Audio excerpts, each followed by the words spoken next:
মৰমৰ ছাত্ৰ-ছাত্ৰীসকল, সকলোকে নতুন এই ভিডিঅ'টোলৈ স্বাগতম। আজি আমি কি আৰম্ভ কৰিম? ত্ৰিভুজৰ সৰ্বাংগ সমতা। ঠিক আছে? ত্ৰিভুজৰ সৰ্বাংগ সমতা কি বস্তু? এতিয়া ধৰি লোৱা আমি দুটা ত্ৰিভুজ ল'ম।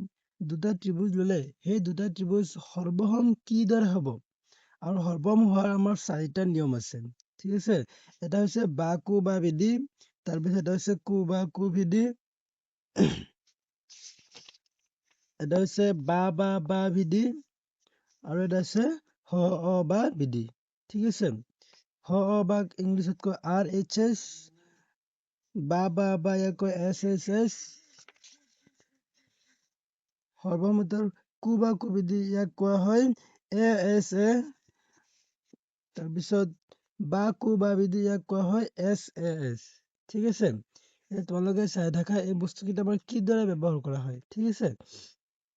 তোমালোকে এইকেইটা ক্লাছ 9ত পঢ়িছা, যদিও কোনোবা পাহৰি গৈছে ইয়াত ভালকে মনোযোগ দিবলৈ চেষ্টা কৰিবা। প্ৰথমতে আমাৰ কি আছে? সৰ্বসমতাৰ বা কু বা বিধি।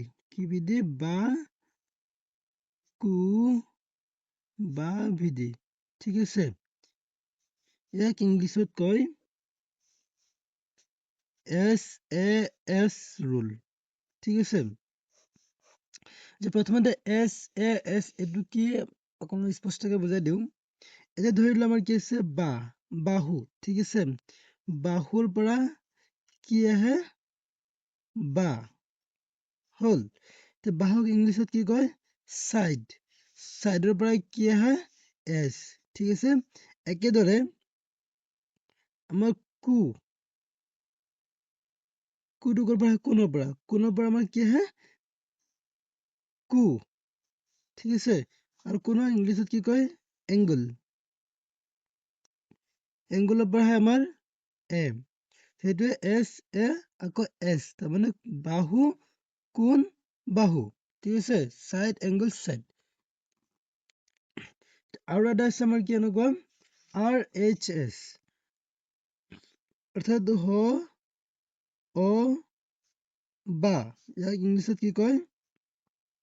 RHS। ঠিক আছে? এই বস্তুটো আমাৰ কি হয়? এইটো যদি ফুল ফৰ্ম আমি বুজিব যাওঁ কি হ'ব? ক'ৰ পৰা আহিব?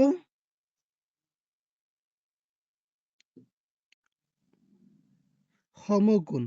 সমকোণৰ পৰা আহিব আমাৰ ঠিক আছে? অটো ক'ৰ পৰা আমাৰ অতিভুজ। অতিভুজৰ পৰা আহে আমাৰ ঠিক আছে? আৰু বা মানেতো বাহুৱে, গম পাইছাই। বা মানে আমাৰ কি হয়? বাহু। বাহুৰ পৰা আহে বা। ঠিক আছে? যে ইংলিছত সমকোণক কি কয়? Right angle. ইয়াৰ পৰা আহে আমাৰ R। অতিভুজক ইংলিছত কি কয়? হাইপোটেনিউজ।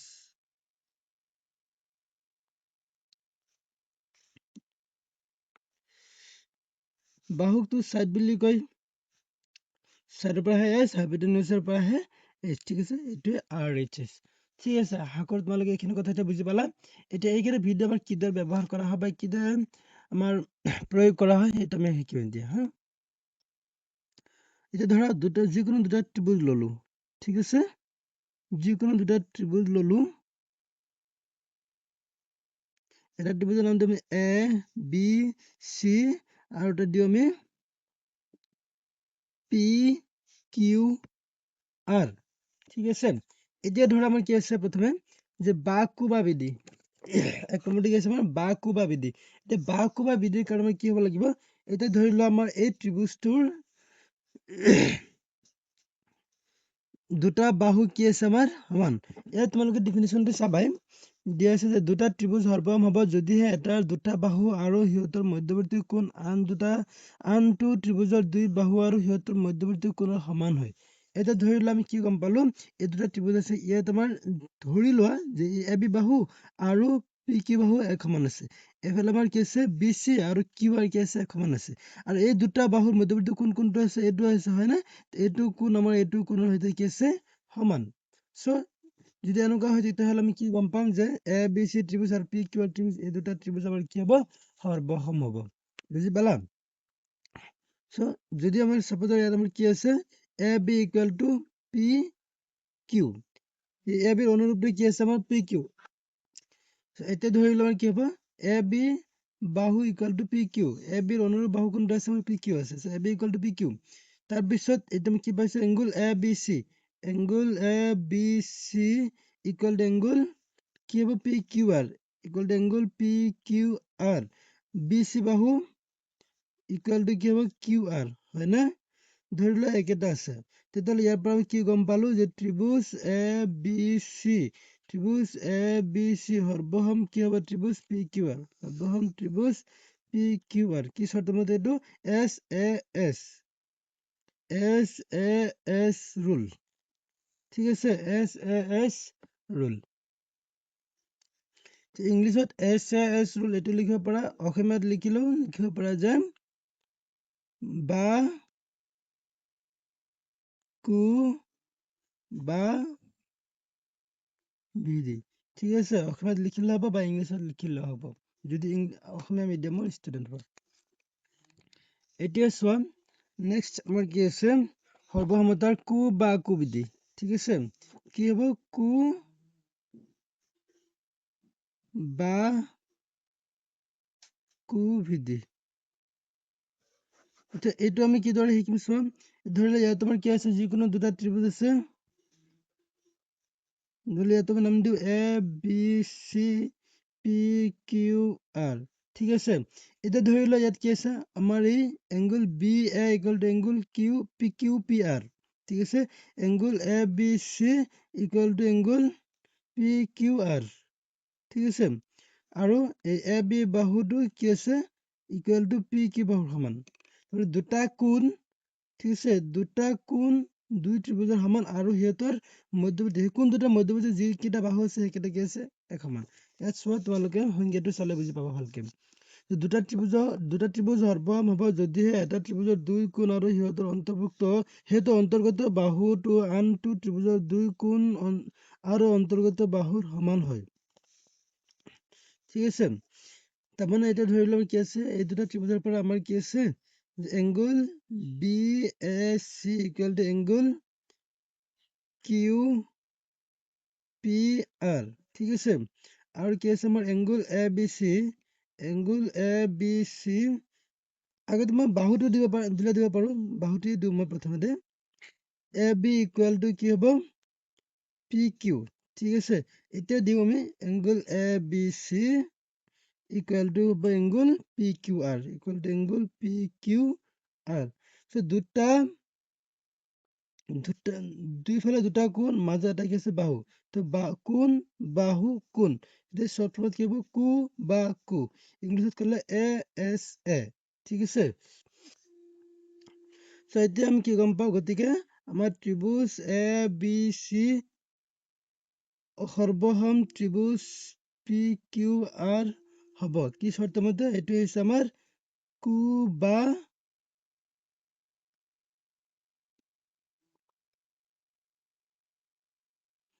কু বিধি, অৰ্থাৎ এ এছ এ ৰুল মতে। ঠিক আছে, এ এছ এ ৰুল মতে। এতিয়া আমাৰ কি হ'ব চোৱা, বা বা বা বিধি।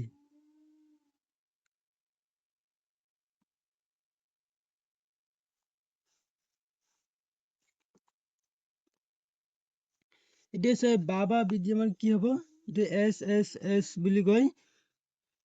যদি এটা ত্ৰিভুজৰ তিনিটা বাহু আন এটা ত্ৰিভুজৰ তিনিটা বাহুৰ সৈতে সমান হয়, তেন্তে ত্ৰিভুজ দুটা কি হ'ব, সৰ্বসম হ'ব। ঠিক আছে, তিনিটা বাহু আৰু আনটো ত্ৰিভুজৰ তিনিটা বাহুৰ সৈতে সমান হয়, তেতিয়াহ'লে কি হ'ব, বা বিধি মতে সৰ্বসম হৈ যাব। ঠিক আছে,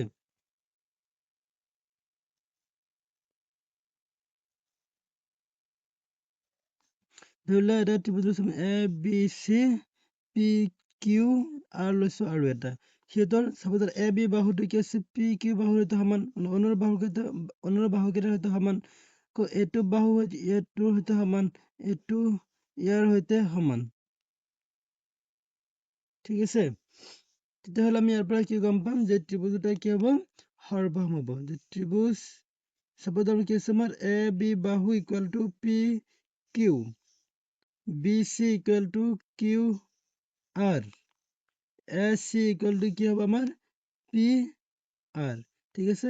AB equal to PQ, BC equal to QR, BC equal to QR, AC equal to PR, AC equal to PR, এই দুটা ত্রিভুজ আমার কি হবে হরবাম হবে। এটা কি শর্ত মধ্যে আহিল আমার ত্রিভুজ ABC হরবহম ত্রিভুজ PQR, এটা কি শর্ত আমার SSS রুল, ঠিক আছে।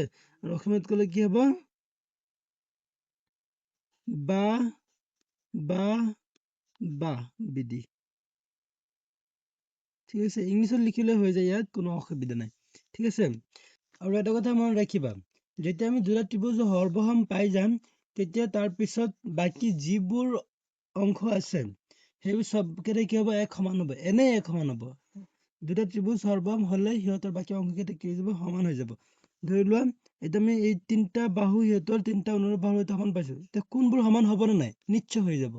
যেতিয়া আমি হৰবহম বুলি কৈ দিছো তেতিয়া মনত ৰাখিব বাকী angle A equal to angle P হ'ব, angle B equal to angle Q হ'ব, angle C equal to angle R হ'ব। ঠিক একেদৰে আগত যিকেইটা ত্ৰিভুজ আমি কৰি আহিছো সেইকেইটাও বাকী অংশবোৰ কি হ'ব এনে সমান হ'ব। আৰু সেইটো হোৱাৰ চৰ্তটো কি CPCT বুলি কয়, অসমীয়াত কয় সৰ্বসমতাৰ অনুৰূপ অংশ, ঠিক আছে। সৰ্বসম ত্ৰিভুজৰ অনুৰূপ অংশ।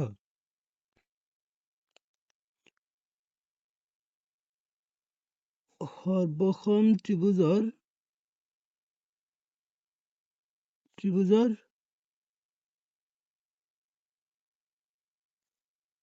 অনুৰূপ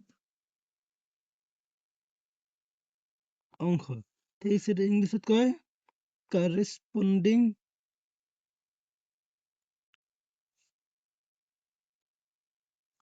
parts of congruence triangle, ঠিক আছে। শর্ট ফর্মত কি বুলি কয় CPCT, এটা ইংলিছতে লিখে CPCT হিচাপে, ঠিক আছে। এই কথাটো সদায় মনত ৰাখিবা, এটা বহুত ইম্পৰ্টেণ্ট হয়। এতিয়া চোৱা আমাৰ ইয়াত কি হ'ব, এতিয়া চোৱা ইয়াত আমাৰ কি হ'ব, আৰু এটা আমাৰ আছে কি হ অ বা বিধি, হ অ বা বিধি, এইটো ইংলিছত কি কয় RHS, ঠিক আছে। এতিয়া ধৰি লোৱা এইটো ক্ষেত্ৰত আমাৰ দুটা ত্ৰিভুজ সমকোণী ত্ৰিভুজ হ'ব লাগিব। এতিয়া ধৰি লোৱা মই দুটা সমকোণী ত্ৰিভুজ লৈছো,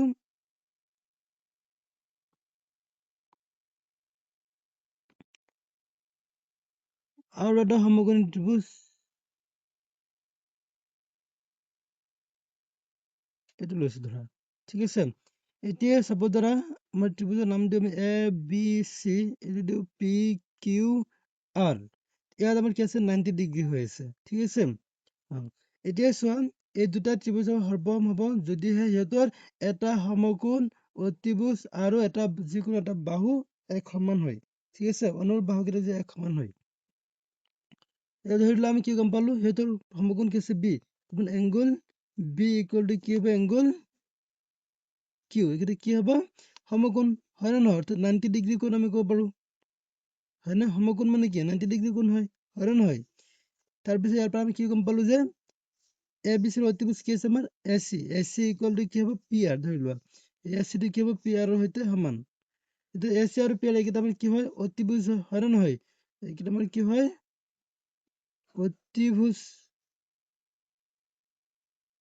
ঠিক আছে। তাৰপিছত মানে কি হ'ব ধৰি লোৱা BC ইকুৱেল টু কিউ এইটো ক'ব পাৰা বা AB ইকুৱেল টু PQ এইটো ক'ব পাৰা, এইটোৱে দিছো তাহলে এইটো কি সমান, গতিকে কি পাইছো BC ইকুৱেল টু QR পাইছো, ঠিক আছে। এইকেইটা আমাৰ কি আছে বাহু আছে। তেতিয়াহ'লে কি গম পালো যে সিহঁতৰ এটা সমকোণ সমান হৈছে, এটা অতিভুজ সমান হৈছে আৰু এটা যিকোনো বাহু সমান হৈছে, হয় নে। গতিকে ইয়াৰ পৰা আমি কি ক'ব পাৰিম যে ত্ৰিভুজ দুটা কি হ'ব সৰ্বসম, তাৰমানে ত্ৰিভুজ ABC সৰ্বসম ত্ৰিভুজ PQR, কি শর্ত মতে, শর্তটা হচ্ছে কি এটা আমার RHS রুল মতে, ঠিক আছে, বা হ অ বা ভিধি মতে, বুঝি পালা, ঠিক আছে। তেতিয়া যদি কোৱা হয় A B equal to P Q হ'বনে? নিশ্চয় ক'ব পাৰিম। গতিকে আমাৰ কি হ'ব? আমাৰ A B equal to P Q. কিয়? সেই চি পি চি টি চৰ্তৰ মধ্যে। আৰু যি আছে angle B A C equal to angle Q P R, চব কৰি ক'ব পাৰিম। Angle B A C equal to angle Q P R. Angle Q P R এইটো কি চৰ্তৰ মধ্যে? চি পি চি ডি, হয়নে? ইয়াত আৰু আমি কি ক'ব পাৰিম? যেতিয়া angle A C B, angle A C B equal to angle P R Q হ'বনে?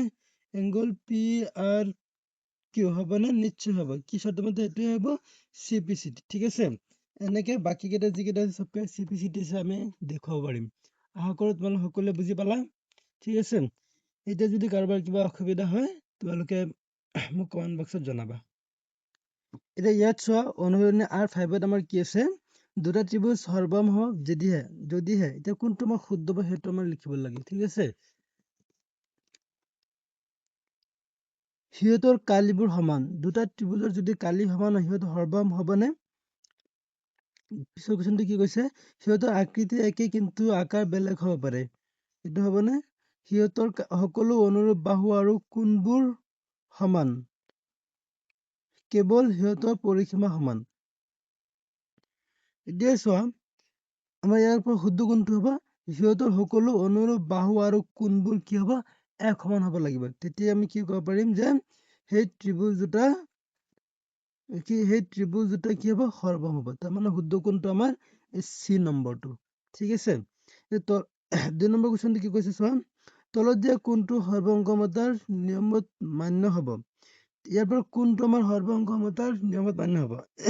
চোৱা ট্ৰিপল এ চৰ্ত আমি এইটো পোৱা নাই, এইটো নহ'ব। এছ এইটো আমি পোৱা নাই, এইটো আমাৰ কি হ'ব? নহ'ব। এছ এইটো পাইছো, যিটো বা কু বা বিধি, গতিকে আমাৰ এইটোৱে হ'ব শুদ্ধ। ঠিক আছে, এতিয়া 3 নম্বৰ কুৱেশ্যনটো কি কৈছে চোৱা, যদি এটা ত্ৰিভুজৰ দুটা বাহু আৰু সিহঁতৰ মধ্যৱৰ্তী কোণ আন এটা ত্ৰিভুজৰ দুটা বাহু আৰু সিহঁতৰ মধ্যৱৰ্তী কোণৰ সমান হয়, তেন্তে ত্ৰিভুজ দুটা সৰ্বসংগম হোৱা চৰ্তটো কি হ'ব? কি কৈছে? দুটা বাহু আৰু সিহঁতৰ মধ্যৱৰ্তী কোণ। তাৰমানে কোনটো চৰ্ত হ'ব? এছ এছ ৰুল মতে হ'ব। এইটো আমাৰ অপশ্যনটো ক'ত আছে চোৱা, দুটা বাহু কৈছে এছ এই বি নম্বৰ চৰ্তটো আমাৰ ইয়াত ব্যৱহাৰ হ'ব। ঠিক আছে, কোনটো? এই বি নম্বৰটো। বুজি পালানে? ঠিক আছে, এতিয়া আমাৰ 4 নম্বৰটো চোৱা কি কৈছে, দুটা কোণ আৰু সিহঁতৰ মধ্যৱৰ্তী বাহু সমান হলে কোন সৰ্বসংগম চৰ্ত ব্যৱহাৰ হ'ব? কোনটো সৰ্বসংগমতা চৰ্ত ব্যৱহাৰ হ'ব? এ এছ এইটো বি নম্বৰ। ঠিক আছে, হ'ল। কুৱেশ্যন নম্বৰ 5 চোৱা কি কৈছে, দুটা সমকোণী ত্ৰিভুজ RHS চৰ্ত দ্বাৰা সৰ্বসংগম হলে সিহঁতৰ সমান জোখৰ, এতিয়া চোৱা RHS হ'ব হলে আমাৰ কি হ'ব লাগিব? আমাৰতো এটা সমকোণ থাকিবই, সমকোণটো এনে সমান হ'ব, হয়নে? ইয়াৰ উপৰি আৰু কোনটো হ'ব? যে অতিভুজ আৰু এটা কোনোবা এটা সূক্ষ্ম কোণ হ'বনে? সূক্ষ্ম কোণ নাহে, আমাৰ কি আহিব? সিহঁতৰ এটা বাহু আহিব, অতিভুজ আৰু এটা বাহু আহিব। ঠিক আছে, আৰু এটা অনুৰূপ বাহু থাকিব। তাৰমানে আমাৰ শুদ্ধ উত্তৰটো কোনটো হ'ব? আমাৰ চি নম্বৰ, অতিভুজ আৰু এডাল অনুৰূপ বাহু থাকিব। ঠিক আছে, গতিকে দুটা সূক্ষ্ম কোণ থাকিব, এইটো নাহে, আটাইবোৰ হ'ব এইটো নাহে। আমাৰ শুদ্ধ উত্তৰটো কোনটো হ'ব? আমাৰ চি নম্বৰ হ'ব। বুজি পালা? এতিয়া 6 নম্বৰ চোৱাচোন কি কৈছে, যে এছ সৰ্বসংগমতাৰ চৰ্তই বুজায়। এছ সৰ্বসংগমতাৰ চৰ্তটো আমাৰ কি বুজায়? দুটা কোণ আৰু এটা বাহু যিটো কোণ দুটা মধ্যৱৰ্তী নহয়, দুটা বাহু আৰু এটা কোণ সমান, তিনিটা কোণ সমান, এটা বাহু আৰু এটা কোণ সমান। নাই, আমাৰ শুদ্ধ উত্তৰটো কোনটো পাম? যে দুটা কোণ আৰু এটা বাহু যিটো কোণ দুটাৰ মধ্যৱৰ্তী নহয়, সেইটো বুজাব। এইটোৱে হ'ব আমাৰ শুদ্ধ। ঠিক আছে, কিয় এইটো হ'ব চোৱা, কাৰণ আমাৰ এছ এইটো কোনো সৰ্বসংগমতা চৰ্ত নাই, আছে, কিন্তু সেইটো ক্ষেত্ৰত আমাৰ কি হ'ব? যে দুটা ত্ৰিভুজৰ দুটা কোণ সমান হ'ব, আৰু সেই দুটা কোণৰ মধ্যৱৰ্তী যিটো বাহু আছে সেইটো সমান নহয়, বেলেগ কোনোবা এটা বাহু সমান হৈ যাব। ঠিক আছে, তেতিয়া সেইটোৰ ক্ষেত্ৰত আমাৰ দুটা ত্ৰিভুজ সৰ্বসম বুলি আমি ক'ব পাৰিম। বুজি পালা? কিন্তু সেইকেইটা আমাৰ কোনো বিধিত নপৰে, সেইকেইটা আমাৰ হৈ যায়। ঠিক আছে, চ' সেইটোৰ কাৰণে চৰ্ত কি হ'ব, এ এ এছ দুটা কোণ আৰু এটা বাহু যিটো কোণ দুটা মধ্যৱৰ্তী নহয়, সেইটো ক্ষেত্ৰত আমাৰ এ এ এছ হ'ব লাগিব। ঠিক আছে, আচ্ছা কুৱেশ্যন নম্বৰ 7টো কি কৈছে চোৱা, যদি angle A equal to angle D, angle B equal to angle E, A B equal to D, তেন্তে ত্ৰিভুজ এ বি চি সৰ্বসম ত্ৰিভুজ ডি ই এফৰ চৰ্তটো আমাৰ কি হ'ব, সেইটো হ'ব আমাৰ কি, এ এছ এ, চি নম্বৰ এ এছ এ। ঠিক আছে, 8 নম্বৰ কি কৈছে চোৱা, যে ত্ৰিভুজ এ বি চি আৰু ত্ৰিভুজ পি কিউ আৰৰ A B equal to P Q. ঠিক আছে, A B equal to P Q, B C equal to Q R, A C equal to P R. এইটো চৰ্ত কোনটো হ'ব, যিটো মানে এটা দুটা ত্ৰিভুজৰ তিনিটা বাহু সমান কৈছে, তাৰমানে তিনিটা অনুৰূপ বাহু কি আছে সমান, তেতিয়াহ'লে এছ এছ এছ হ'ব, হয়নে? এতিয়া কৈছে এই চিহ্নটোৱে কি সূচায়, এই চিহ্নটোৱে সৰ্বাংগ সমতা সূচায়, হয় নে নহয়? অৰ্থাৎ সৰ্বসম বুলি ক'ব পাৰি। সৰ্বাংগ সমতা মানে দুটা ত্ৰিভুজৰ সকলোবোৰ অংগ কি আছে সমান, সেইটো বুজাইছে। ঠিক আছে, ডাইৰেক্ট সৰ্বসম বুলি ক'লে শুদ্ধ হয়। 10 নম্বৰ কুৱেশ্যনটো কি কৈছে চোৱা, সৰ্বসংগসম ত্ৰিভুজবোৰত থাকিব সমান অনুৰূপ বাহু, সমান অনুৰূপ কোণ, একে আকৃতি আৰু একে আকাৰ, এইটোৱে শুদ্ধ, চি নম্বৰ। ঠিক আছে, না ইয়াত গোটেইকেইটাই হ'ব, কাৰণ সমান অনুৰূপ বাহু মানে অনুৰূপ বাহুবোৰ কি হ'ব, এক সমান হ'ব, অনুৰূপ কোণবোৰ কি হ'ব, এক সমান হ'ব, একে আকৃতিৰ একে আকাৰ হ'ব, এইটো শুদ্ধ। তোমাৰ উত্তৰটো শুদ্ধটো কি হ'ব, এই সকলোবোৰ, এই গোটেইকেইটা হ'ব আমাৰ শুদ্ধ। ঠিক আছে, দুটা ত্ৰিভুজ সৰ্বসম যদি হয় তেতিয়াহ'লে সিহঁতৰ অনুৰূপ বাহুবোৰ সমান হ'ব, অনুৰূপ কোণবোৰ সমান হ'ব, আৰু সিহঁতৰ আকৃতি আৰু আকাৰো কি হ'ব, একে হ'ব, তাৰমানে গোটেইকেইটা কি হ'ব, শুদ্ধ। সেয়ে উত্তৰটো কি হ'ব, এই সকলোবোৰ সমান। ঠিক আছে, চ' অনুশীলনী R5 আমাৰ ইমানখিনি আজি। ঠিক আছে, নেক্সট আমি চেপ্টাৰ 1 বা কোনটো চেপ্টাৰ আৰম্ভ কৰোঁ, তোমালোকে থাকিবা, তোমালোকে পাই যাবা। ঠিক আছে।